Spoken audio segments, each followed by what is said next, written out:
The views expressed by the host of this podcast are not opinion-based or for entertainment purposes. They are actually facts and truth, no matter if other people like it or not. It is the Detroit sports truth, and nothing can ever stop it from being correct. Hey there, Detroit sports fanatics, and welcome to episode 183 of the Detroit Sports Truth on Spreaker. It is the end of 2015 edition.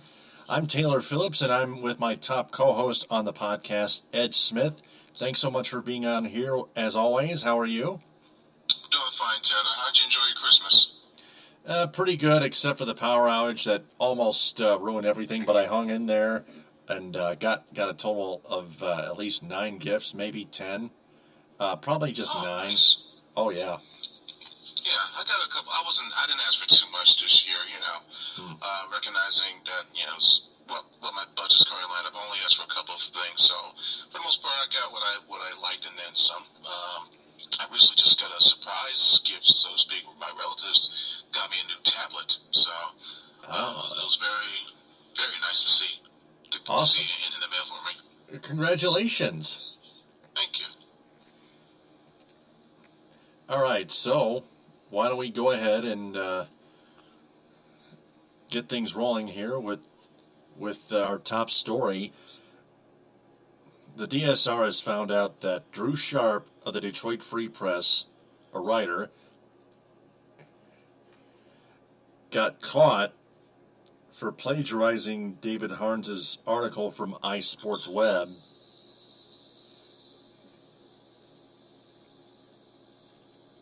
And the DSR published an article courtesy of Justin Spiro on Twitter at Darko State News. Drew Sharp's biggest journalism's biggest sin. Is that what it's called? Yeah, the cardinal sin, essentially, for all journalists, and I very much agree with that. Yep.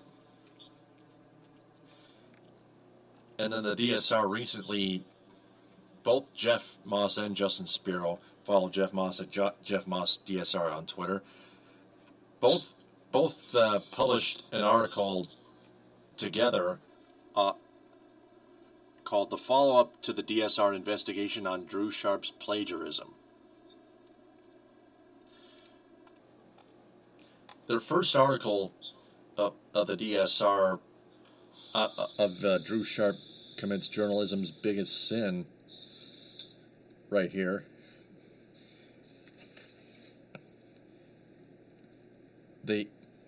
It catches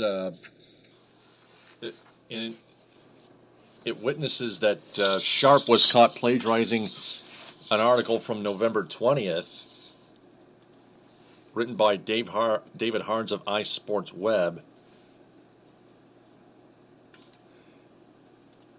Open that tab here.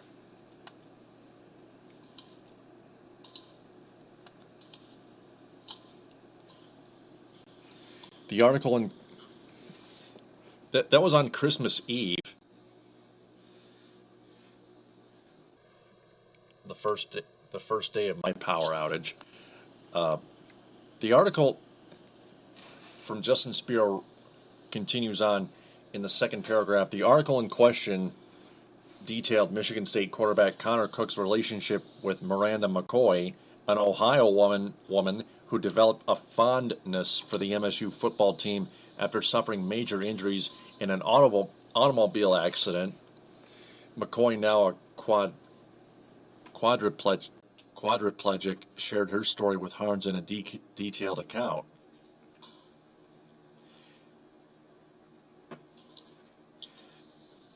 David Harns was writing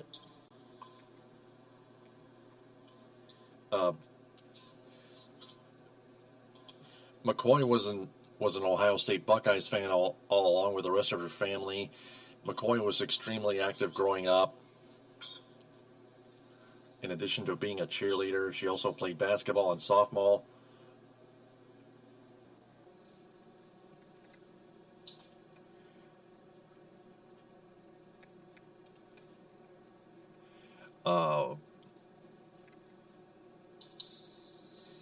And Drew Sharp, right here, in this DSR article, writes, the accomplishments and accolades keep coming for Connor Cook. The senior quarterback will finish his Michigan State career with a trophy case of memories and mementos. The Spartans are a Big Ten championship game victory Saturday night against Iowa, away from advancing to the 4-team college football playoff. Cook became the Spartans' first All-Big Ten first-team quarterback since Steve Jude 50 years ago. He's probably a first-round NFL draft pick next spring. Trying to find out.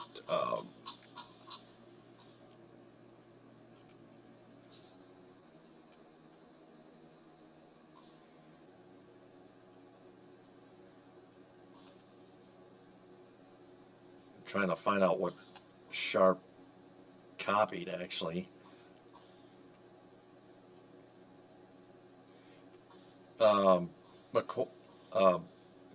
Harns' article was more about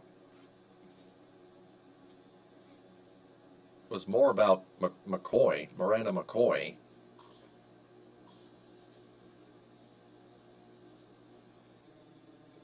And Drew Sharp's article, column article, was more about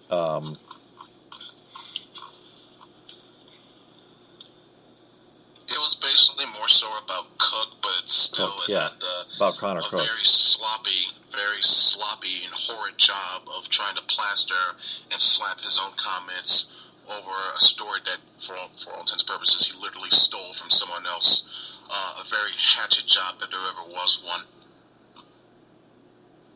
You know, there's been myriad things that not just that I've said privately amongst myself, but that many other people, whether it be on online forums or publicly via the realm of the DSR, whatever the case may be, Drew Sharp, in my view, is not very well liked by many people at all. Because he's an idiot. I'm not sure even if some of his own co-workers stand him. It's bad enough that he basically is the Detroit equivalent of, say, a Jay Mariotti or Skip Bayless, for those that might want to catch up more to that term, where he wants to troll people, give ludicrous hot takes, and be as much as an antagonistic jerk as possible, whether it be in his columns or whenever he makes TV appearances, just because he thinks it's fun. But it is fun, however, to see his idiotic points get proven wrong in spectacular fashion, i.e. for years when Sharp just kept championing the fact that the Big Ten, quote-unquote, sucks and doesn't have a reliable football team. Well, guess what? Who won the first ever college football national championship playoff last year? It was the Ohio State Buckeyes. And what conference did they play for? Oh, yeah, that's right, the Big Ten. Now, who was in the playoff this year with a chance to play for a national championship? The Michigan State Spartans. And what conference did they play for? Oh, yeah, the Big Ten. So, I mean, for God's sake, like, what was it? In one of the last college football playoff rankings, the week of the Michigan-Ohio State game, I believe, four Big Ten teams were in the top 10 of the playoff. So, again, that's another point to Sharp's delusional, draconian thought process of the Big Ten. I don't know if that's what he actually thinks or he felt he could get it out of a ruse, but it has backfired in a spectacular way.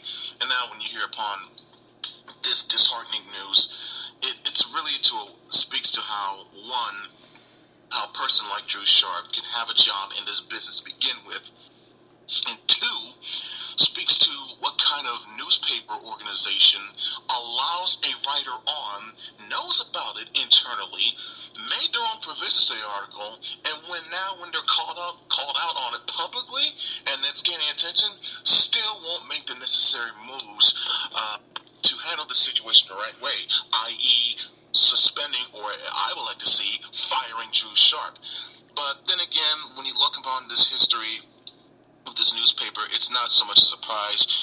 You remember in 2005 the now infamous Mitch Albom false story about Mateen Cleaves and Jason Richardson being at a game for the Michigan State Spartans basketball game, which in reality they were not.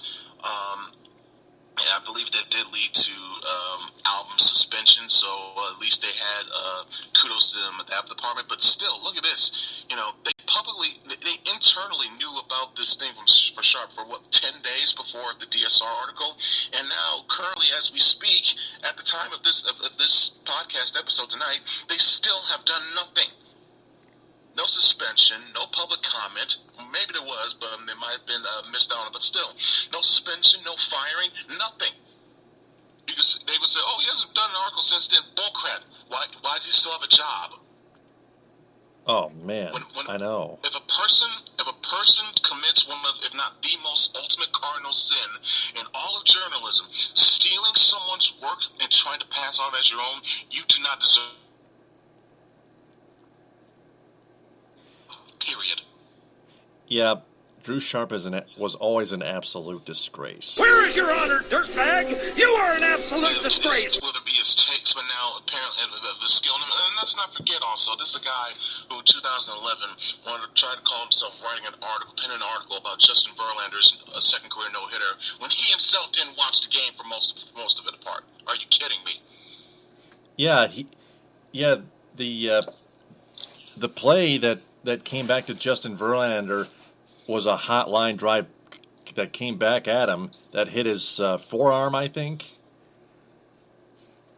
Or a shoulder. I can't really remember what Jeff Moss pointed out, but Drew Sharp said it was a weak tap back to the mound.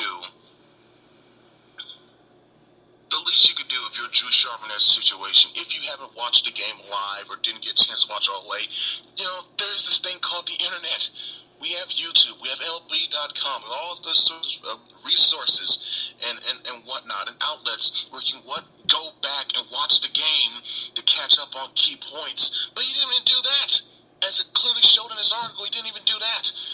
So, and at the end of the day, I consider this to be strike three for the Detroit Free Press. Don't get me wrong, I liked reading the paper when I was a kid growing up, but now seeing the disgusting behavior in terms of both professionally and personally being exhibited by this paper and its staffs at times, it's strike three for me.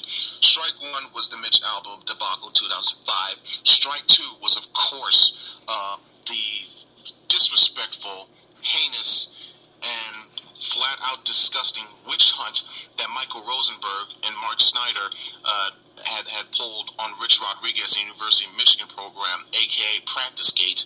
That's another topic for another day, a whole other can of worms that we don't have time to open to right now. And now with this latest crap with Drew Sharp, that's strike three for me for the Detroit Free Press, period. Yep, it's out of there. That's why I don't even read the Free Press anymore either. It's just useless garbage and just inaccurate and lazy BS. Let it burn in hell. All of it. And it sucks too because we're within a realm where it's either not doing so well or in some cases dying, such as the art of the newspaper. That's where nowadays we're in a day and age where all sorts of reporting is being taken over vicariously by all forms of technology and all forms of technology, computers, laptops, now smartphones, tablets, whatever the case may be, social media, blog-run websites, etc., you name it. It is taking over the realm of how to report and break news, sports or otherwise, and it's slowly but surely phasing out the newspaper in my view. And when you have crap like this happens, it doesn't give it a good look at all. So on the one hand, it's very sad, but on the other hand, it's typical at this point. Yep, and now let's get to the follow-up article from the DSR by Spiro and Moss. And they have 6 points of the latest of Sharp's plagiarism of David Harns.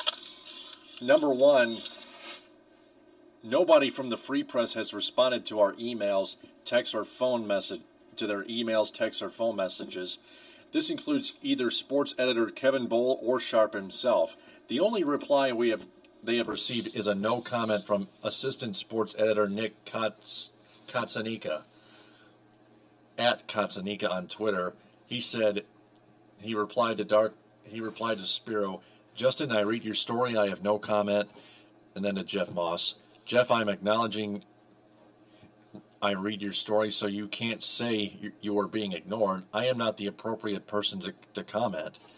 And then number two, they are now trying to reach the publisher of the paper to find out why the Free has publicly refused to address the DSR report. Her name is Joyce Generaux, Jenereaux,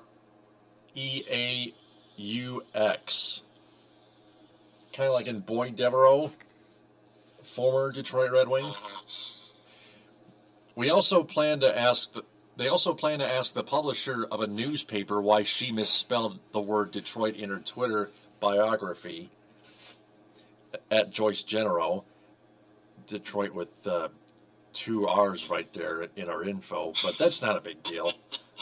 That's not the case.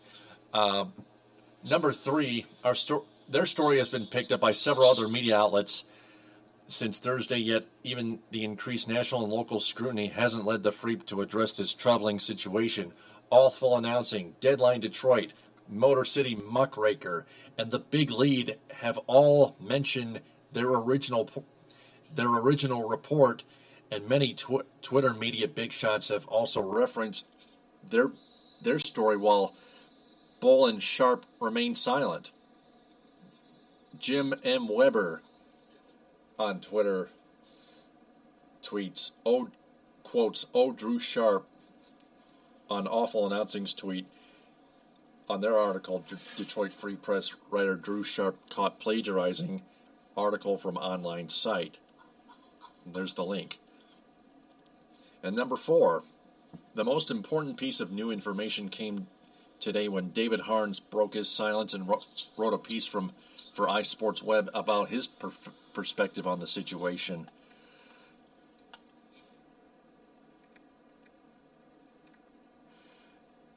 He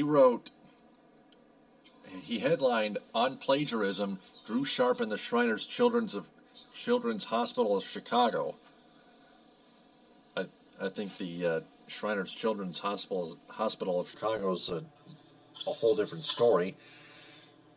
Over the last few days, a few stories have been written about how Drew Sharp plagiarized one of the stories I had written for iSports Web. Please consider this my attempt to set the record straight and correct a few pieces of misinformation that have made their way into the story.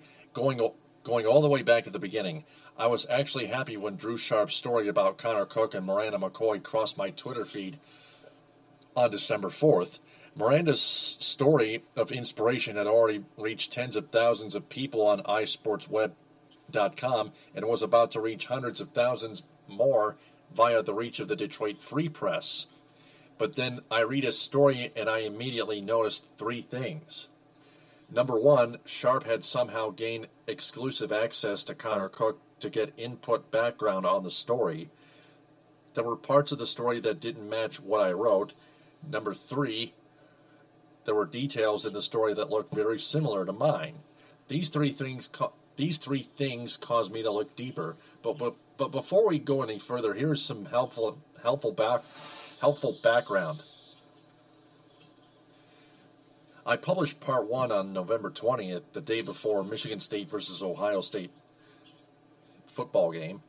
It gained traction on social media quickly, so much so that Connor Cook and his family planned to meet up with Miranda and her mom after the game.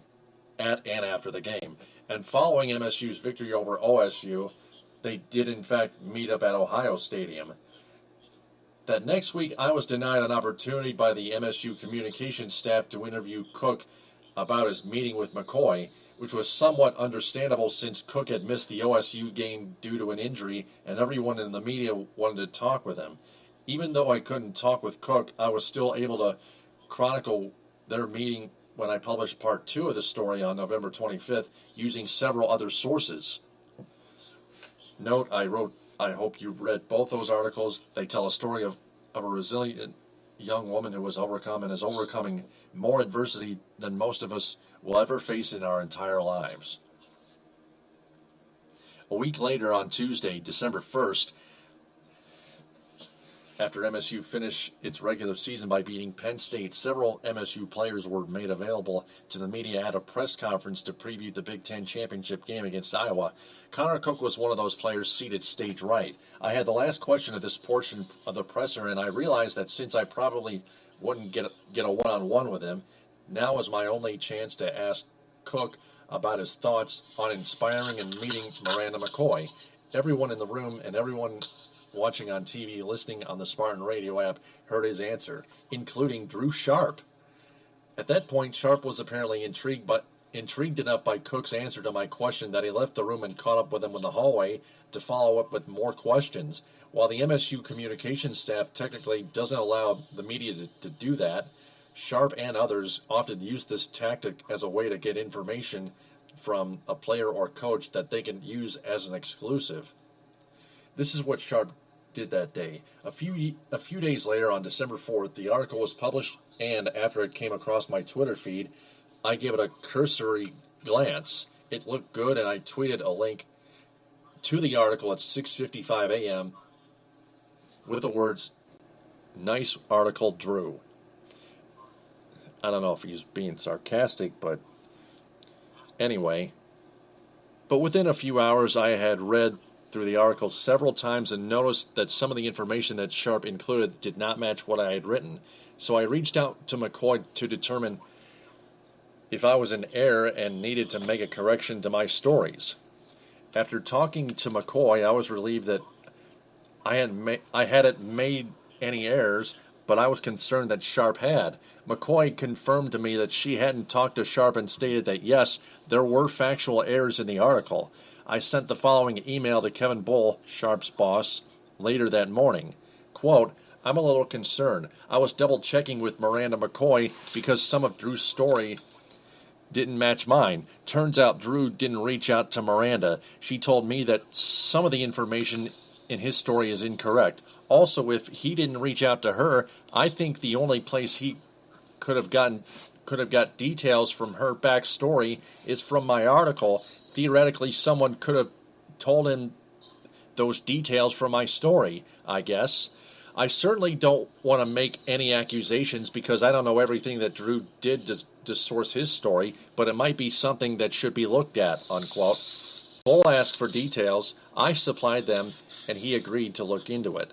Also that day, I asked one of my communication contacts at MSU why Sharp was allowed an exclusive with Connor Cook when no one else had been. It turns out that Sharp grabbed Cook immediately after the press conference in the hallway for 3 to 4 minutes. It was confirmed to me that the MSU communication staff didn't make any special arrangements from him, quote unquote. I shared that information with Bull as well, in addition to this email. Quote, "I'm trying to give him, Sharp, the benefit of the doubt, but I don't see any way he could have got the backstory information except for through Miranda. The reason I told you that Sharp had interviewed Cook in the hallway was because it points to the problem, in my opinion. From all indications, it appears to me that Drew took a 3 to 4 minute conversation with Cook, grabbed the supporting background from my work without attribution, and talked to no one else involved with the story.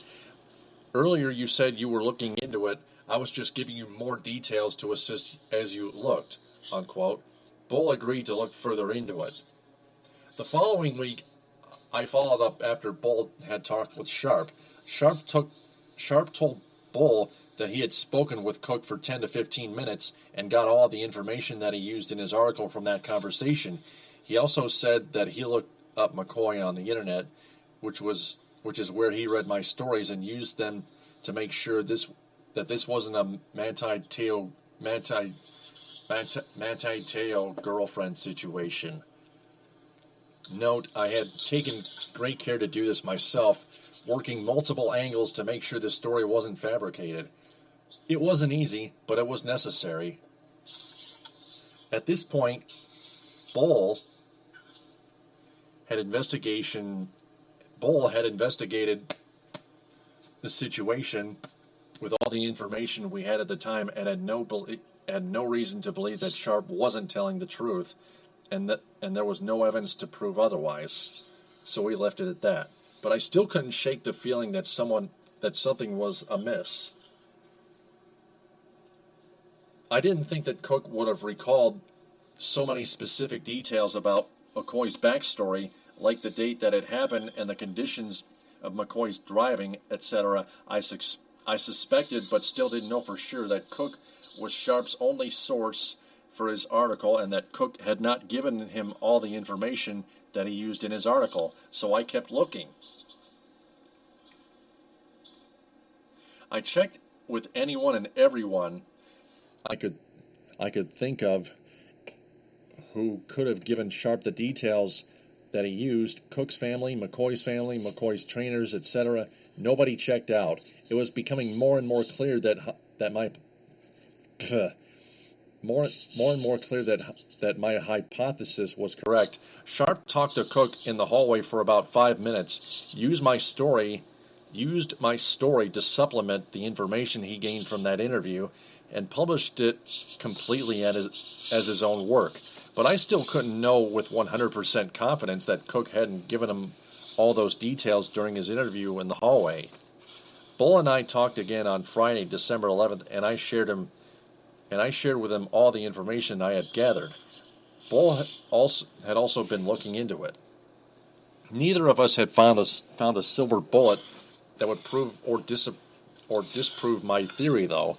I had one more source to check with, and I told Bull that I would get back to him after I did so. My conversation with that source later that night made me 99% sure that I was correct, and so I shared that information with Bull later that Friday evening. He told me Saturday morning that he would be back in touch with me after the weekend. On Monday evening, December 14th, Bull and I talked on the phone. Bull had called Sharp into the Free Press offices that day, and together they listened to Sharp's recorded interview with Cook. In doing so, it became evident that Sharp did not get all the information he used for his article from that interview. On the phone with me, Bull was livid about this. He was upset at the position that Sharp had put the Free Press in. He didn't make any excuses and owned up to the fact that this was indeed an issue. For what it's worth, he also said that Sharp was contrite. Do you know what contrite means, Ed, by the way? Yeah, it's a very negative term, and when in regards to using an analogy for something. Mm-hmm. Indeed. And it is an issue. As I continue on here, he apologized to me on behalf of the Detroit Free Press. I accepted his apology. Bull also told me during that phone call that the Free Press editors had decided that they were going to update the story online and include attribution to me. They were also going to run a correction notice in the physical paper. At the end of the phone conversation, Bull mentioned that since my work was used in the paper, even though it was unintentional, they would be willing to compensate me for my work if I wanted them to. After thinking it through for a minute, I told them that I would accept their offer, but that I would donate whatever the payment would be to a charity. Bull and I talked a little longer, and I decided that I would allow McCoy to choose the charity to which the donation would be made. And Bull suggested that maybe the Free Press would double it. When I explained what had happened and asked McCoy to pick a charity, she happily chose Shriners Children's Hospital of Chicago. Over the next 24 hours, I worked with Bull and McCoy to correct the mistakes in Sharp's article. On Tuesday, December 15th, the Free Press updated the story online. They fixed the errors and included attribution to my work. On Wednesday, December 16th, Bull confirmed that the Free Press would make the donation, double the freelance rate, directly to the charity and would send me a receipt. To my understanding, that is currently in process. On either Thursday, December 17th, or Friday, December 18th, the Free Press ran the correction notice in the physical paper. I'm not sure which day it published. As of today, the Detroit Free Press had done everything that I have asked them to do. They investigated my questions and corrected their mistakes. Beyond what I asked for, they offered me compensation and agreed to double it since it was going to charity. It truly is none of my business as to how the Free Press handles the situation internally. Should Sharp be suspended? Should he be fired? I don't know. And I actually think Sharp should be fired for all his sins. Absolutely. He should have been fired 10 years ago. There's a multitude of reasons why he should be fired, but without a doubt, this goes to the top of the list.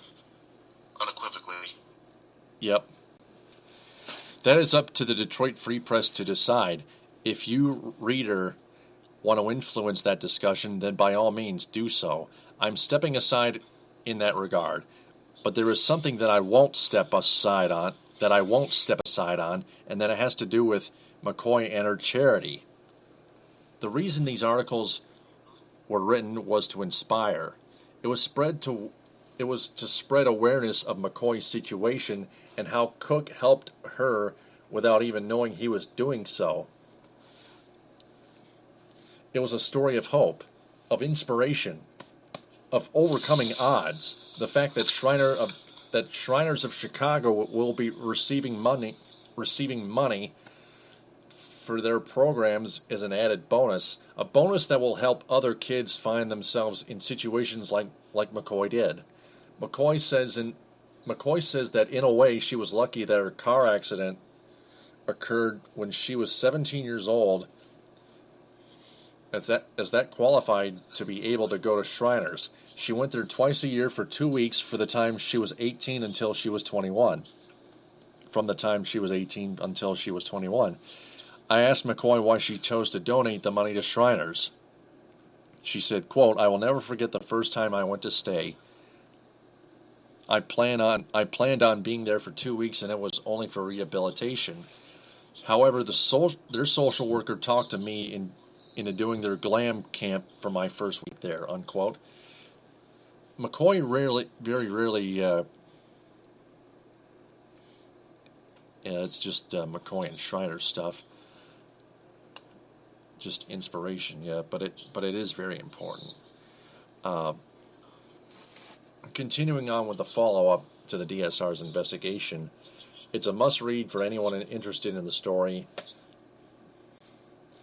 And here are 2 screenshots from Harns' blog posts, which acts as the smoking gun, confirming that Sharp deceived Bull when the accusations of plagiarism arose. The following week got followed up after Bull. Yeah, that one I read. On to number 5. There's more. So on December 14th, Bull knew that Sharp had ripped Harns off and that Sharp had not been truthful about how he gathered background information for his December 4th column. And how did Bull handle this? He let Sharp write 7 additional pieces between December 15th and December 24th. If you look at Sharp's bio or updates or columns. Just profile on freep.com. Yep. December 24th being the date that the DSR's investigation became public. Unbelievable. And how many columns has Sharp written since the DSR broke this story wide open? 0.0, as the video shows. Had Sharp been suspended by his employer, how the hell would he know? The Freep refuses to transparently address the situation.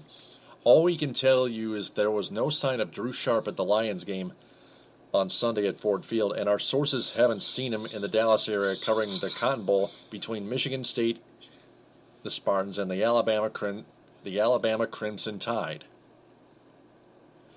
And number 5. Now to number 5. Not that there should be any debate as to whether or not this is a textbook case of plagiarism, but we contacted Fred Brown for his opinion on the matter.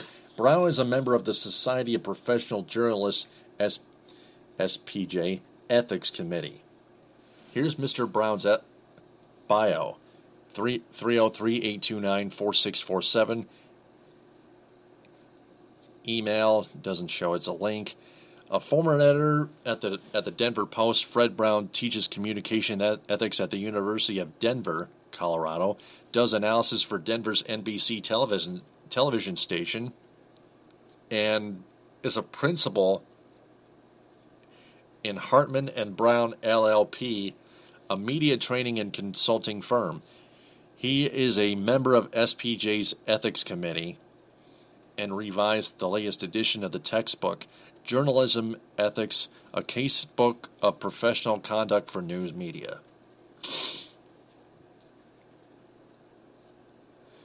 And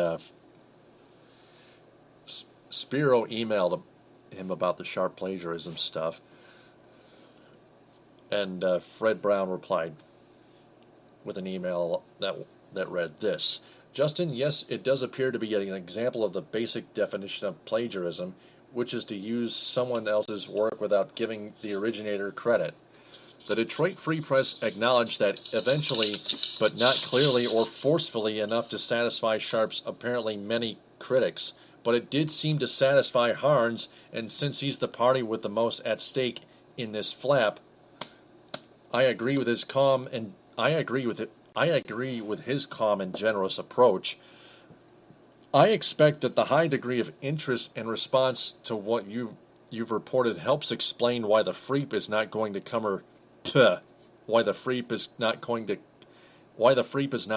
come down harder on Sharp. He has value as an entertainer and provocateur.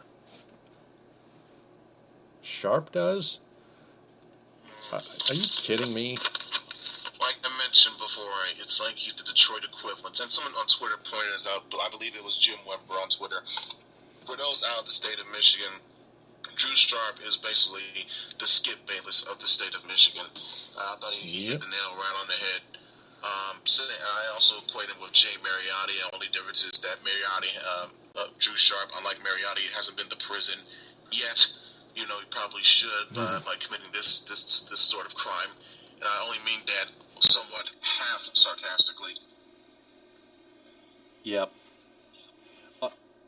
And it ends like this. Unfortunately, a reputation like that makes a regrettable number of columnists lazy and smug. Fred Brown, SPJ Ethics Committee. Lazy and smug? Could there be a better definition of Drew Sharp than that? Well, one that doesn't include troll. Number 6. Oh, there's number 7 though. But number 6.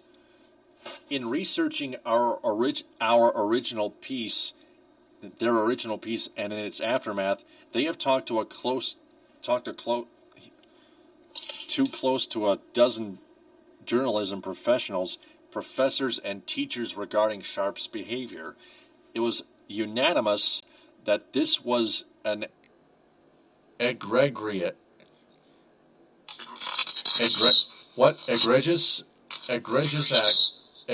act, thank you, of plagiarism perpetrated by Sharp. This group includes writers from the Free, Detroit News, and MLive. And finally, number 7. In Harns' post today, he suggested that people donate money to Miranda McCoy's favorite charity so that some good can come out of this ugly mess. We wholeheartedly agree, and the DSR will be making a donation on Miranda's behalf. If you'd like to donate to the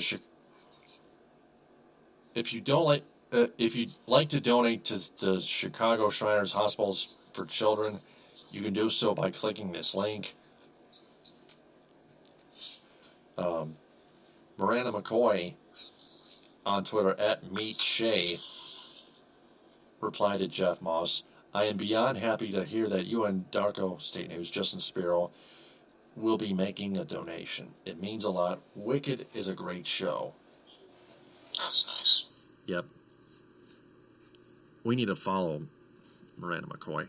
Follow her on Twitter @MeetShay. I'm going to do that right now. Open her account on a new tab.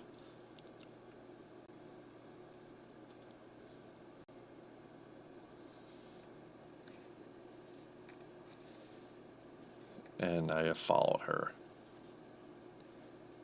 I encourage you to do the same thing, Ed. Of course. And while no one mourns the wicked Jeff missed, or Jeff Moss, we can at least honor the intent of Harns' original story, especially since it's now been unfortunately overshadowed by Sharp's conduct and the Freep's refusal to properly address it. If the paper does eventually respond to our inquiries, we will update this story accordingly. End of article. Tom Devereaux replied to the article, Harns is a class act, as he should be. I commend him because he showed a much cooler head than probably you or I would in this situation. So I gotta give him props for that. Yep, close bet, but I'll give Tom Devereaux the benefit of the doubt. The win there.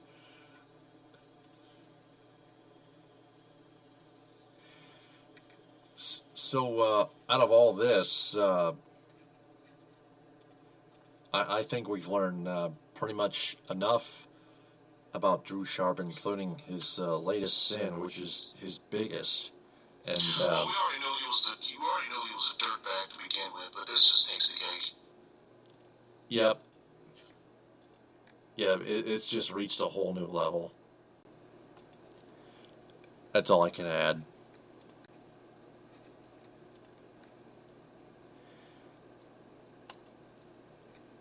Well, since we've gotten all that out of the way, why don't we move on to the Red Wings?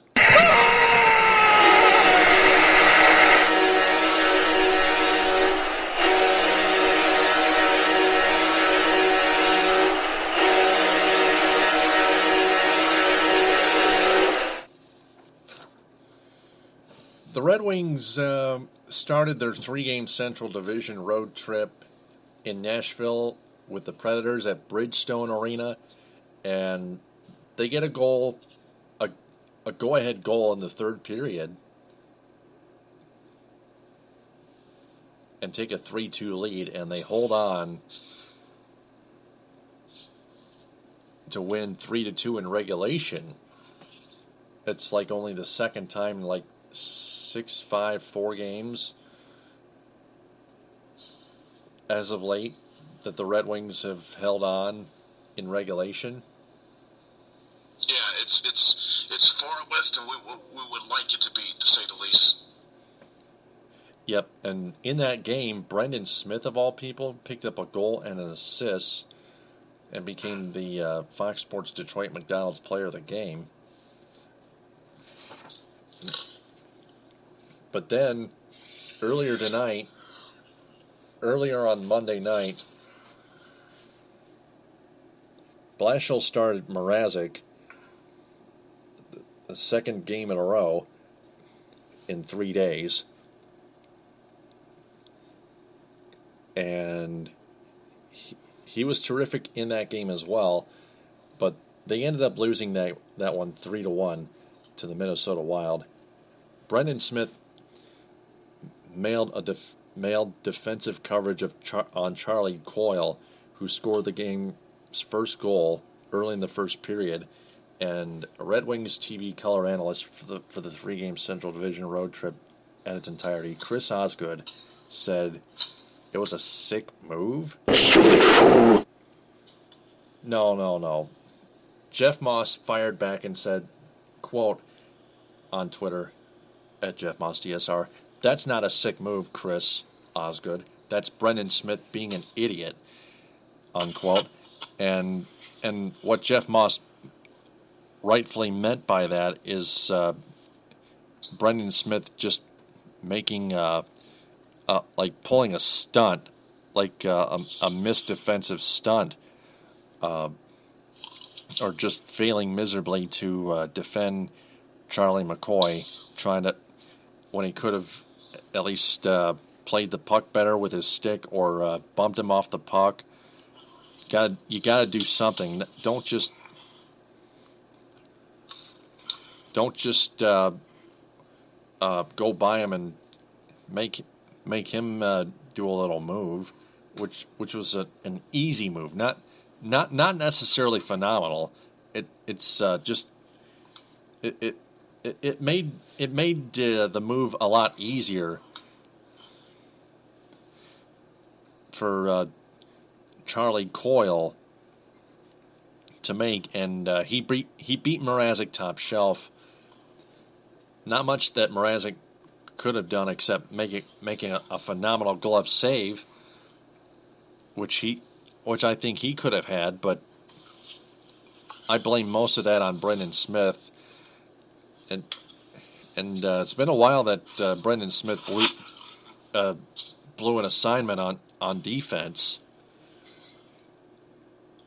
And then later in the third period, Mike Green committed a bad penalty with 3:14 left in the third period, and the Wings give up an insurance power play goal to Mikko Koivu, who ends up scoring 2 goals, including an empty netter, with Pavel Datsyuk putting the Wings on the board in between, just seconds apart after Koivu's first goal of the game, making it 2-0.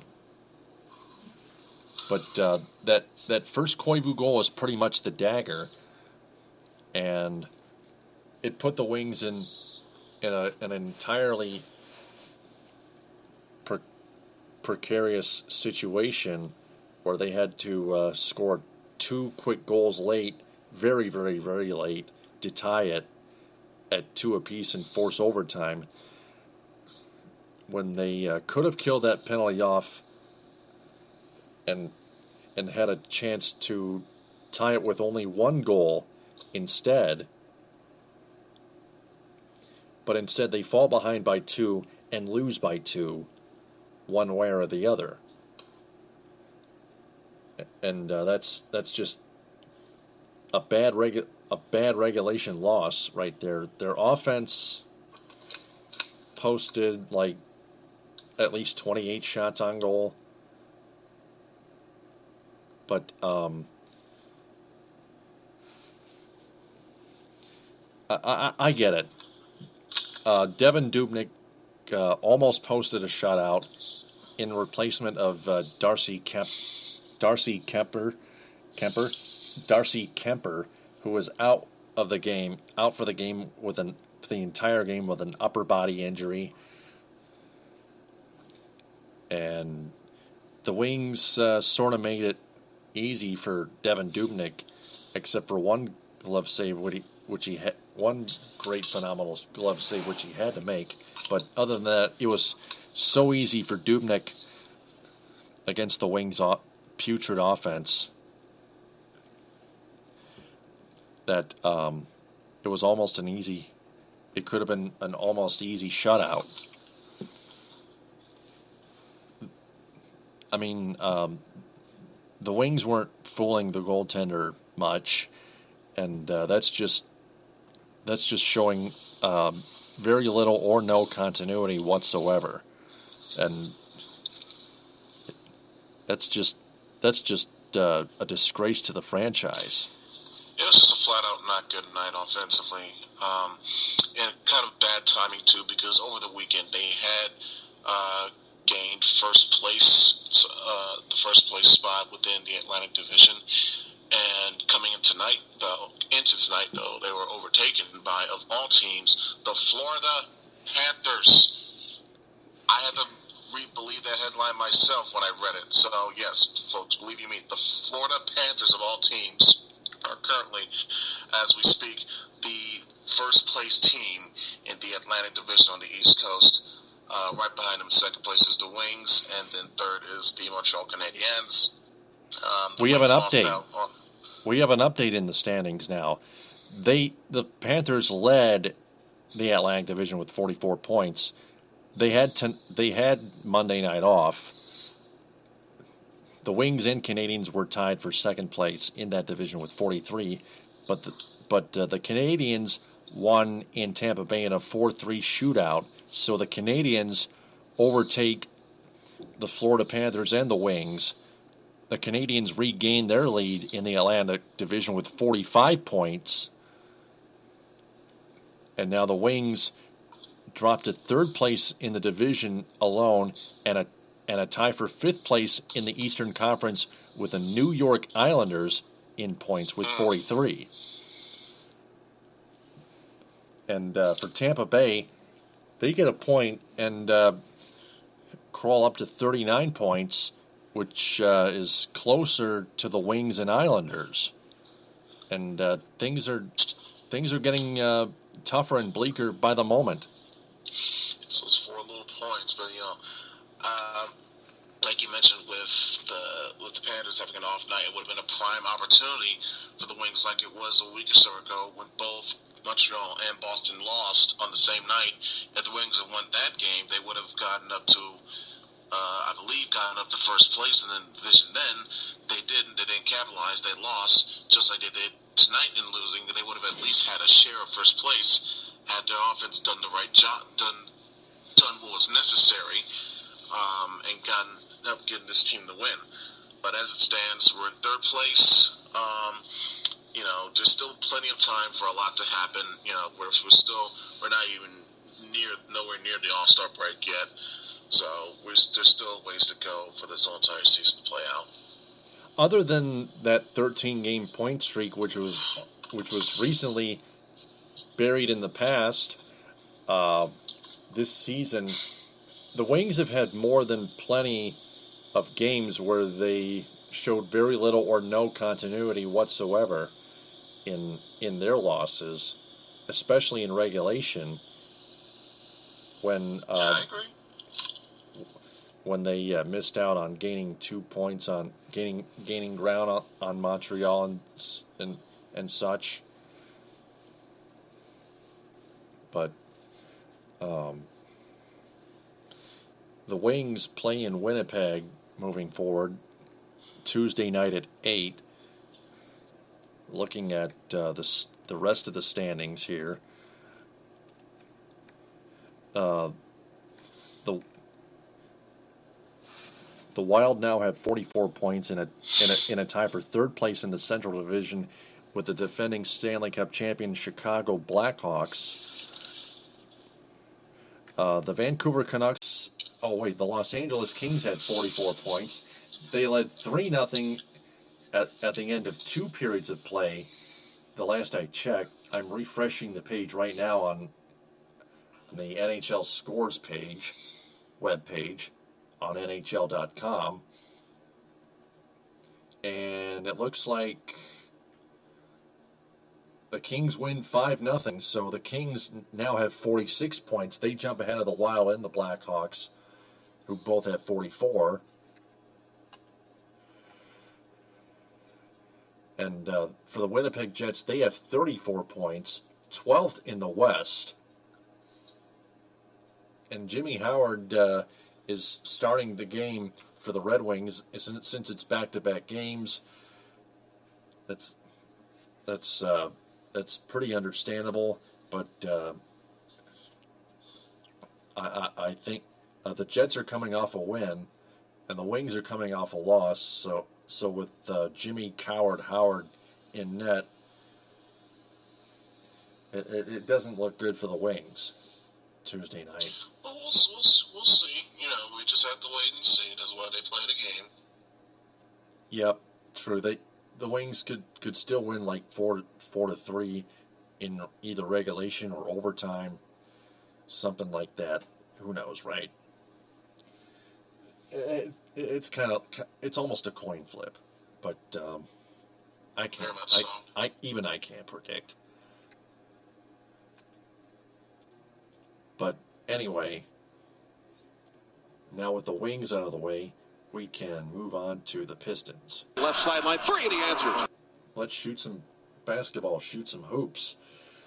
Pistons had an awful fourth quarter, being outscored 25-15 against the Boston Celtics. They lost 99-93 when they could have won like 109 to like 92, some sort. But as we recall, Brandon Jennings was aiming for a December 29th. That's this Tuesday. That is now today. Yeah. Brandon Jennings was aiming for a return on that date, but he said to the media that it's, quote, not his decision, it's the coach's decision, as the Pistons, unquote, are heading to Madison Square Garden and tipping off with the New York Knicks. That is on at 7:30 on Fox Sports Detroit Plus. Stan Van Gundy has to make a game time decision, but I actually heard Jennings' quotes from an article, obviously from Terry Foster of the Detroit News. Of all people. Yeah.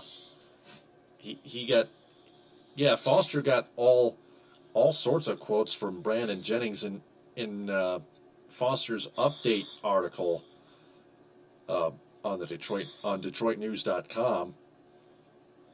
If you actually read it, it's not as imbecilic as you think, considering the fact that Foster is about as imbecilic as Drew Sharp. But the Pistons play the Knicks. Let me see here. Oh, drat. NBA.com. Tonight at 7:30. There we go. The Knicks are 14-18. The Pistons are in ninth place, 17-14. The Celtics are in eighth place, 18-13. Speaking of the Celts,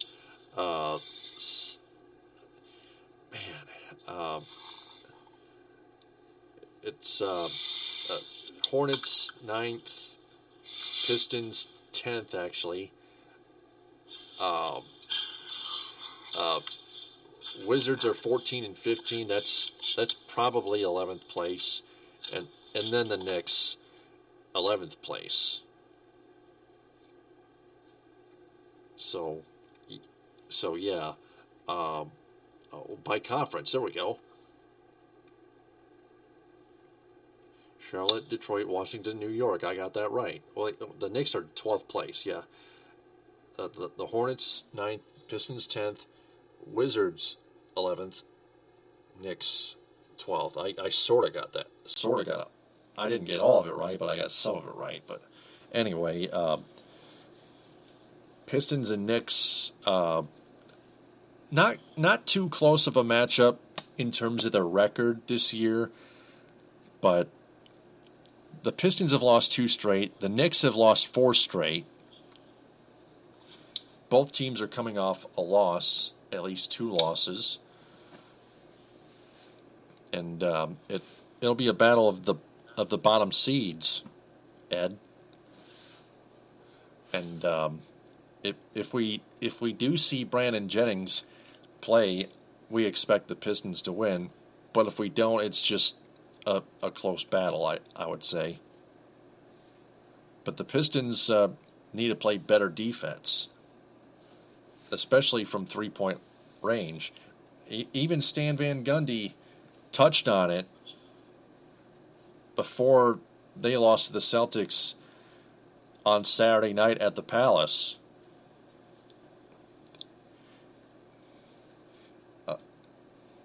except he didn't mention the 3-point range defense. Though I would, but that has been the Achilles heel of the lack of defense, leaving opposing players wide open for a 3-point shot, which mostly goes in, and that's just been killing the Pistons through like the in between the minority and the majority of the season. The Pistons are 3 games above 500, and they just need to guard their men better. Period. Yeah. Not only this and that, but they need better production off the bench with their second unit. Now, Steve Blake has been showing some improvement in recent games, but at the end of the day, it would be wise, I would say, it's Dan Van Gundy's part, especially now since he hasn't back from injury, utilize Brandon Jennings as the primary go-to scorer for your second unit. Let him lead the floor. Now, if you still want him to get back into the rhythm of things, fine, then just have him be the third behind Blake on the depth chart for just a couple of games. Play him in like late situations where or certain situations that it's not so much a tight contest at the moment, and have Jennings ease off that rust. But sooner or later, eventually, Brandon Jennings, whether it be ahead of Steve Blake on the depth chart or, believe it or not, ahead of Kentavious Caldwell-Pope in the depth chart, he's going to be involved in a heavy capacity in terms of creating production offensively for the Pistons. Yep. And Miranda McCoy just followed me back on Twitter. She's a sweetheart. Wonderful. She's a sweetheart, I tell you. She deserves a better inning than that hack Sharp gave her. Yep. Drew Sharp can suck it. D-Generation X style. And then the Pistons, going back to them, looking at the rest of their schedule. Going to Pistons.com.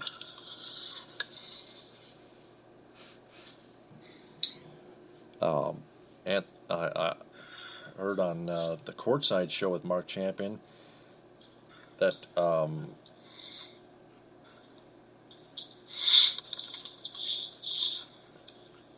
let me see here, that Anthony Tolliver has been improving on defense a little bit as well. But there's the schedule. On Thursday, New Year's Eve, the Pistons play the Minnesota Timberwolves at the Palace at 6 p.m. on Fox Sports Detroit Plus. Then on Saturday, they go to Indiana and play the Pacers at Bankers Life Fieldhouse, 7 p.m. Eastern on Fox Sports Detroit. And then on Monday at 7:30, before episode 184, they play at the Palace against the Orlando Magic on FSD Plus. Now, it should be noted with those 3 games aside, 4 games. Well, yeah, 3 of the 4 games, aside from the Timberwolves game, the 3 games against Eastern Conference opponents, the Pacers, the Magic, and the team they just recently played, the Celtics, they're all within a game of each other, of those teams rather, in the win column, so to speak. Those teams have 18 wins compared to the Pistons, 17, and they're, I believe, also 1 game behind them in the loss column. So 1 game each behind in the win-loss column. So those are necessary games that you have to win because it means you're jumping them for potential playoff spots. So, you would hope to have Brandon Jennings available for at least one of those games, So we'll see how they handle, because those 3 games will be telling of how far they can go in possibly securing a playoff spot as we get closer and closer as we progress throughout this entire season. It'll be a matter of time, Ed. It'll be a matter of time. Back to the Red Wings, I forgot to mention their upcoming schedule. on Thursday on New Year's Eve at 6. They're home against the Penguins at Joe Louis Arena on FSD. And then on Saturday at 1, the Wings are in Buffalo against the Sabres on FSD. Then on Monday, they're in New Jersey against the Devils at 7. And then on Thursday, they start a 4-game West Coast Pacific road trip against the Sharks, Ducks, Kings, and Coyotes before playing Sunday at 7:30 on NBCSN against the Philadelphia Flyers. The Wings recalled Tangradi from the Grand Rapids Griffins. Alexander Tangradi, that's what his name is. Eric Tangradi. But back to the Pistons. They really need Brandon Jennings back. Like I just mentioned before, it's a matter of time, and with Jennings providing extra spark from the bench, especially on offense, I think the Pistons offense will skyrocket. Agreed. That's about it. They just need to play better defense, especially from the 3-point range. Like cover their men, cover the arc as best they can. Just collaborate all those two options together as best they can with the best of their abilities. So moving forward to Michigan State Spartans Basketball, they start Big Ten Conference play in Iowa City against the Iowa Hawkeyes Tuesday at 9 on BTN.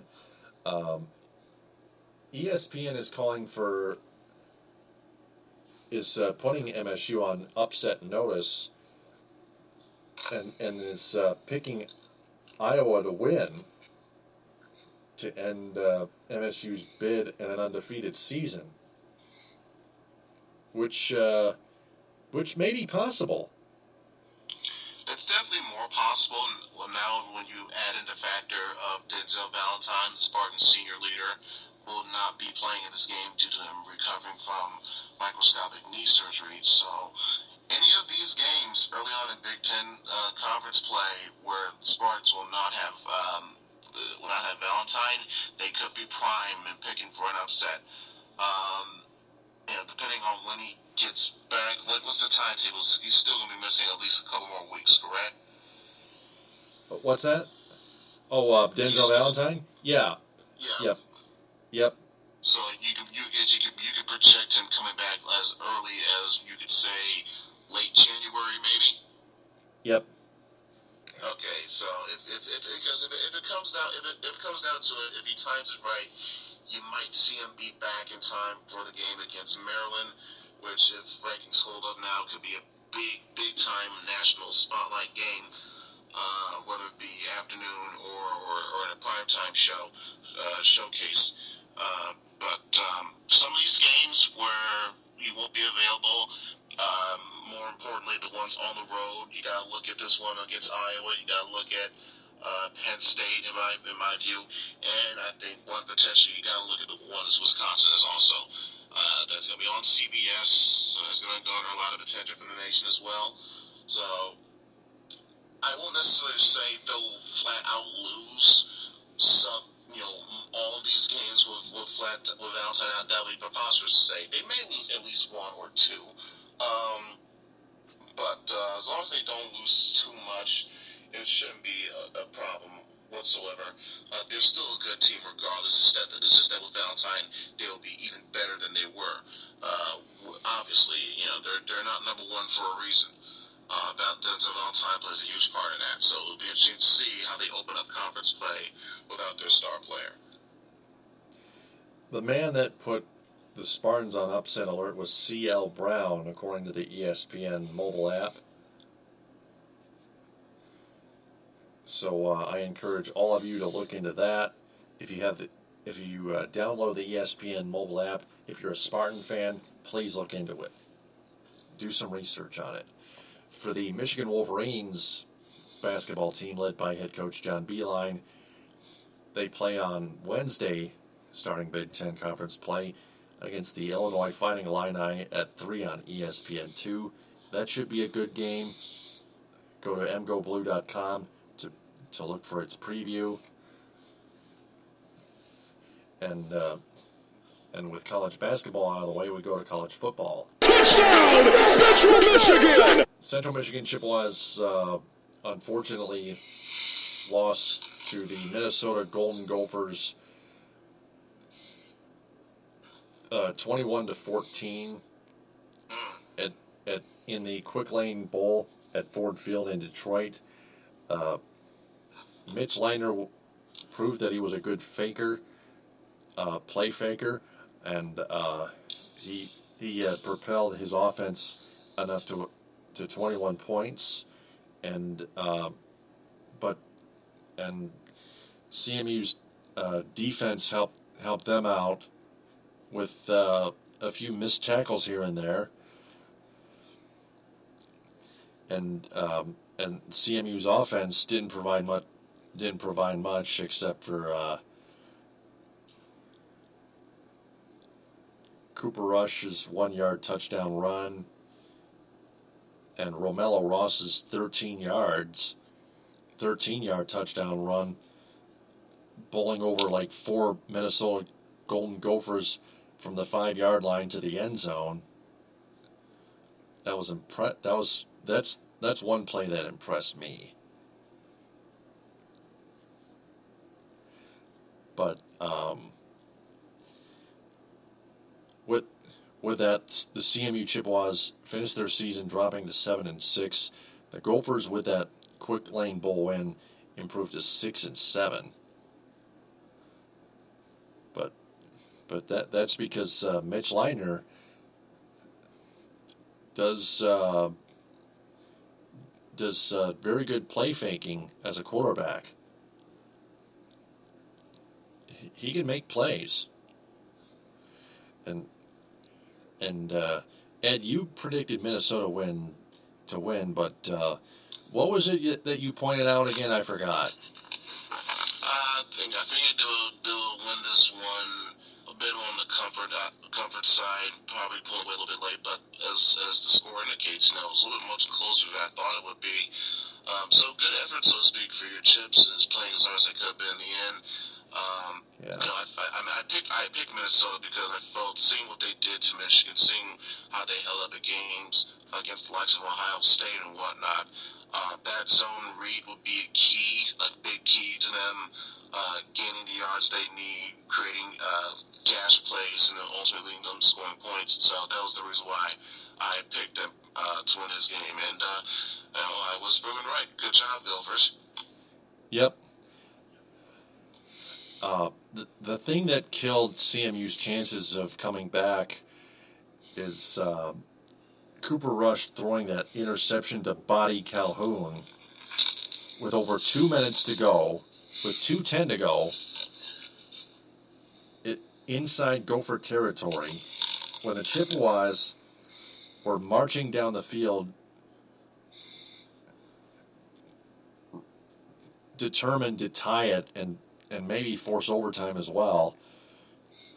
The score could have been tied at 21, but that interception was a killer.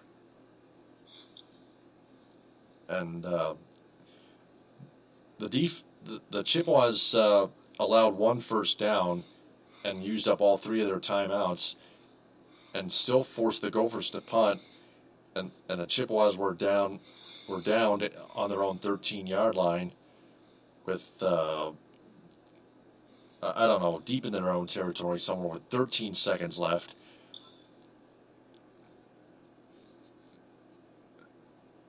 Inside their own 5, actually. They actually got it somewhere closer to midfield with 4 seconds left. They clocked it. Cooper Rush clocked it, and then on the final play, he got sacked. He didn't find anybody, and the game was over. Time expired. Gophers went 21-14. That's about all I can say. Good effort, Chips, but still not good. Still not good enough, in my opinion. It's not a total disgrace to my graduation. Don't worry. I take pride in the Chips going to a bowl game. But moving on to pro football. Touchdown, Detroit Lions! The Lions improved to 6-9 with a 32-17 win at Ford Field Sunday afternoon over the San Francisco 49ers, who were 4-10 going into that game. They're now 4-11. And the Lions kept the 49ers completely off the board in the second half after leading 20-17 at halftime. First half was a doozy.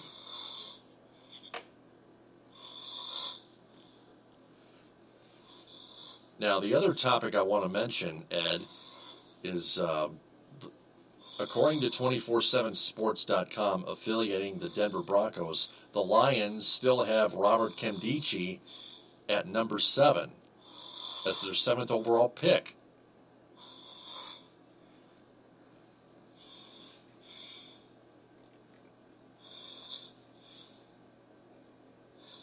It said here, the Lions love a loaded defensive line, and Nkemdiche would be a perfect fit, but has his off-the-field incidents just been too much for this high of a pick?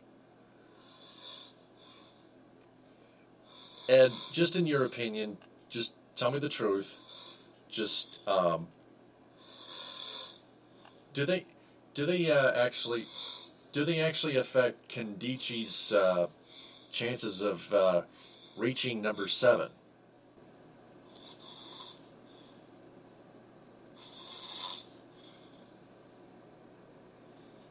Ed? Ed? Have you fallen asleep again?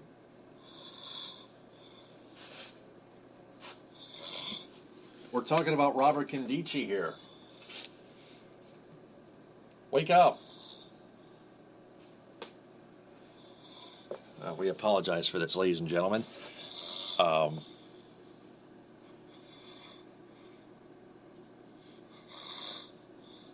Hey, Ed.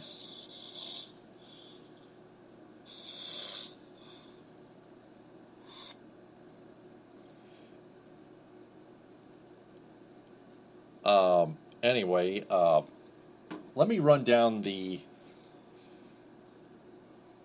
rest of the picks here. Number 6, the Dallas Cowboys are projected to get wide receiver Laquan Treadwell from Ole Miss. Nkemdiche's from Ole Miss as well, as you people, in case you people don't know. At number 5, the 49ers would pick wide receiver Josh Doctson from TCU, Doctson.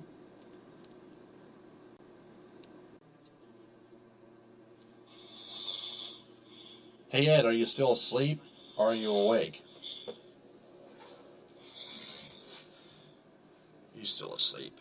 Number 4, Baltimore Ravens are projected to get Jalen Ramsey, a cornerback from Florida State.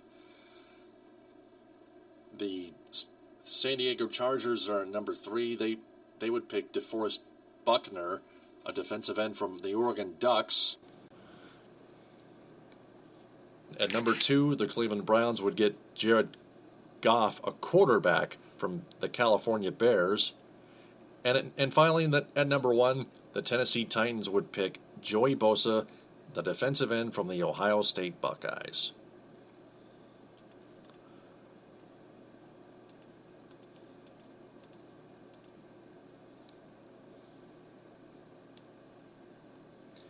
Ed, wakey, wakey. Ed, wake up. Ed, come on. We're still live. Man, oh man. Once again, we apologize for this.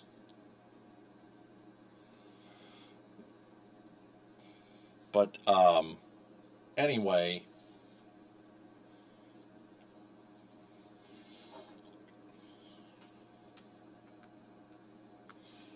I would, in my opinion, I think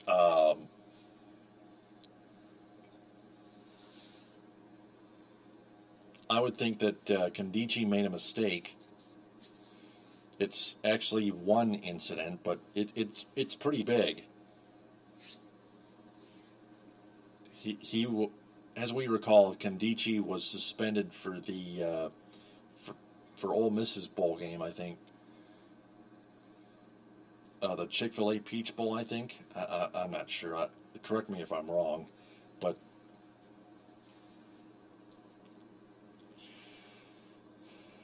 anyway, he was charged for possession of marijuana and arrested. But he, as a junior, he would still declare for the NFL draft. Hey Ed, are you there? Hello?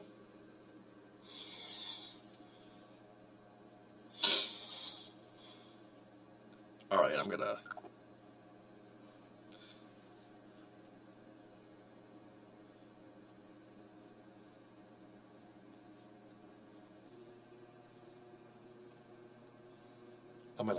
Stop the call here.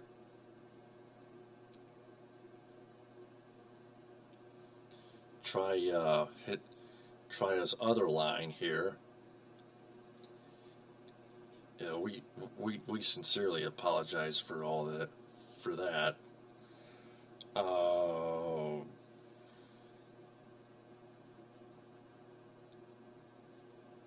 Try to get him on his personal phone number here.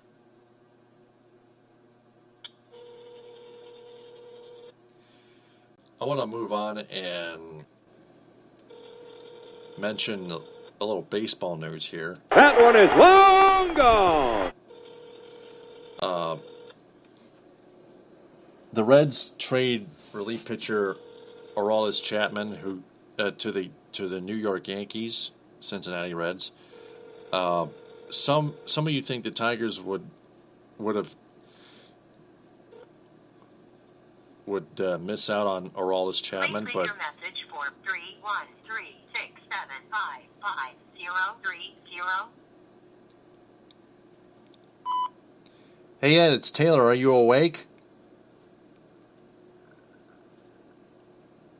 We're still live.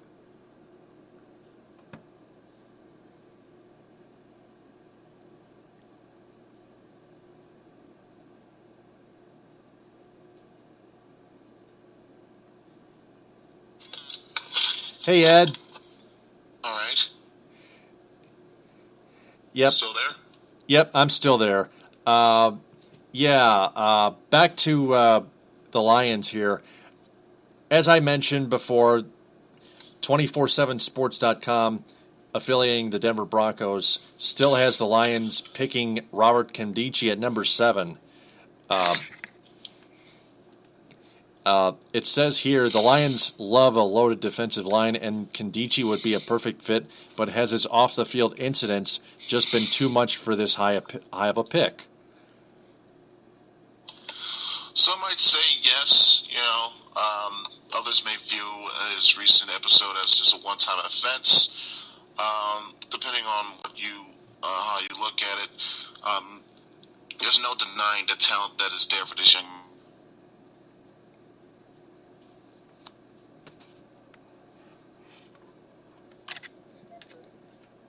I'd say go for it.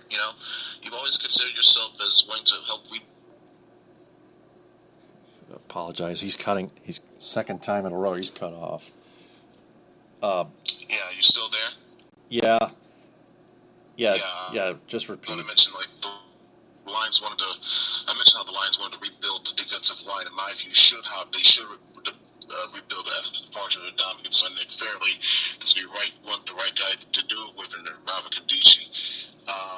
As far as what I saw from what they did last game, the score is probably a different indicator from what I saw. This was a game where it was a little bit back and forth, so to speak, them trading the lead, trading scores, and really the Lions had to do what they need to do to pull away as they progressed late in the second half. So it wasn't a full-out blowout, Score might lead you to believe, but still, very good game by Matthew Stafford and company, and a good job by so to speak, for a team to perform as well as they did in front of the home crowd to give them at least something to look forward to to a degree for 2016. Yeah, I believe you're right.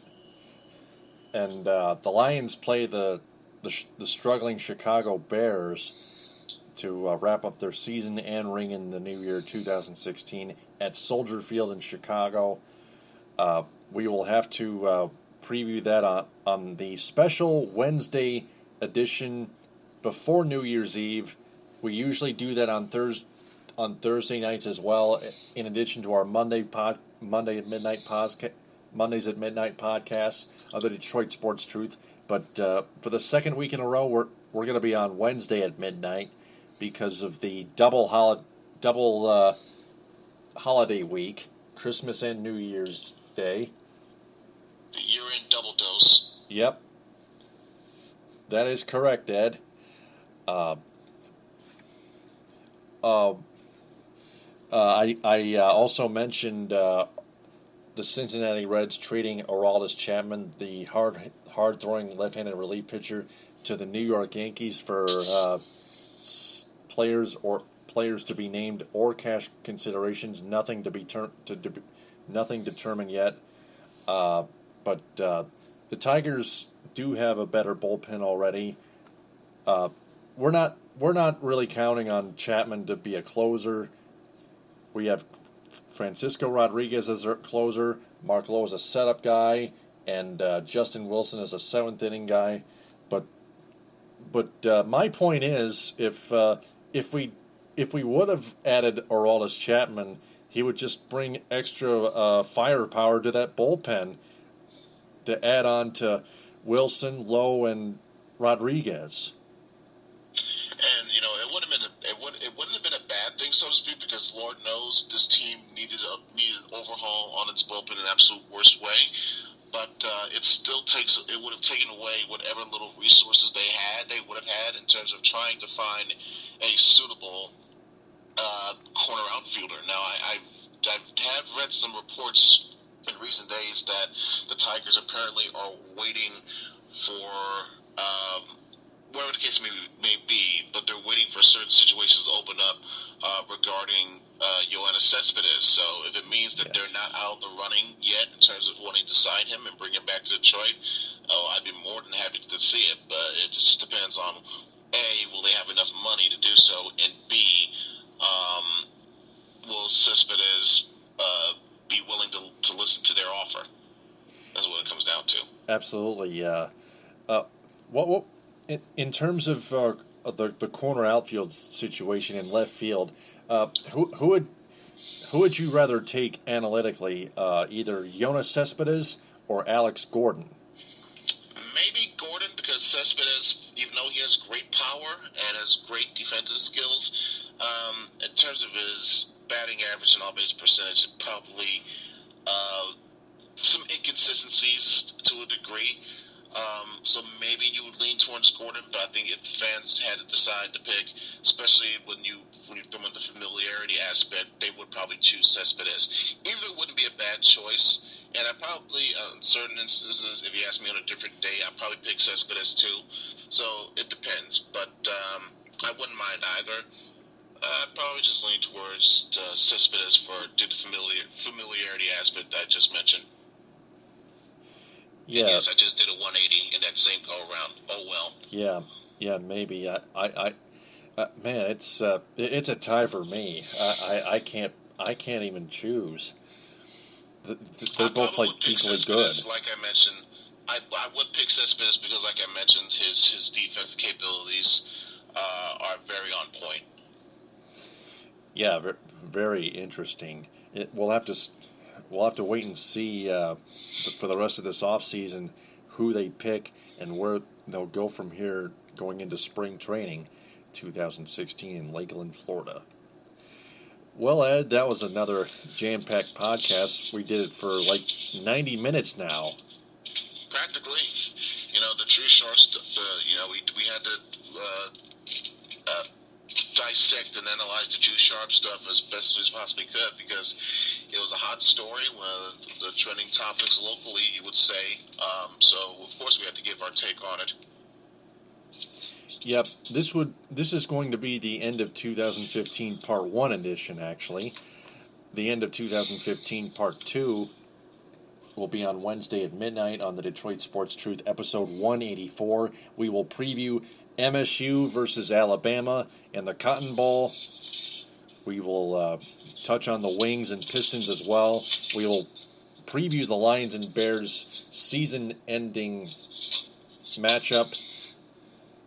So much more MSU basketball and Michigan basketball. Don't forget the let's not forget the Michigan Wolverines. They'll be having a game on New Year's Day in the Citrus Bowl against the Florida Gators. That's true. That is on New Year's Day on Friday. The Buffalo Wild Wings Citrus Bowl. That would be, I think, what time was that again? I'm pretty sure it's either a noon or 1 start. It's one of the early New Year's Day games. Yeah, so I believe that's the ABC. Yeah, they will be aired on ABC. I can't wait for that, for those games. It'll be the New Year's Day bowl games are more fastidious, are more festive, as they always are every year. But to start the college football playoff a day ahead of New Year's Day would be like a surprise, a pleasant surprise, because it's actually early. It's basically the fans can't wait. It's like opening a Christmas gift on Christmas Eve as opposed to waiting for Christmas morning. Yeah, absolutely. The fans just can't wait, and then the college football playoff final, sometime in January. Can't remember the date, but I'll look that one up. Pretty sure it's going to be on a Monday. Yep. But then I will have no school because I've graduated. Wonderful. Yep, that is true. Well, we're going to have to wrap this up right about now. Ed, thanks a lot. We will talk Wednesday at midnight on episode 184, the end of 2015 Part 2 edition of the Detroit Sports Truth. Yep. Take care, Taylor. Yep. You too, Ed. Thanks. And that wraps up episode 183 on the Detroit Sports Truth, the end of 2015 Part 1 edition. I'm Taylor Phillips. If there is anything you fans want more or less of on my podcast, please let us know. Again, we'll talk to you Wednesday at midnight. TTFN, ta-ta for now. Bon appétit.